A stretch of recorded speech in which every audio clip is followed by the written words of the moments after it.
आरफ वाला से रिपोर्ट कर रहे हैं हमारे ब्यूरो चीफ साजिद महमूद शेख। मेपको कमेर सब डिवीजन में सेफ्टी एसडीओ सर्कल साहिवाल मोहतरम कैसर जमाल की सदारत में सेफ्टी सेमिनार मुनक्किद हुआ, जिसमें एसडीओ कमेर सब डिवीजन इंजीनियर अमीर नवाब खान साहब और सेफ्टी इंस्पेक्टर इमरान अशरफ और लेबर ने शिरकत की, जिसमें सेफ्टी के मुतालिक लाइन स्टाफ को हिफाजती पॉलिसी के बारे में बताया गया।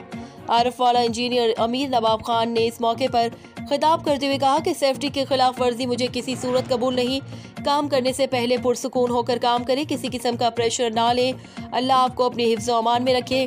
कैसर जमाल ने लाइन स्टाफ को सेफ्टी आलात इस्तेमाल करने पर पाबंद किया।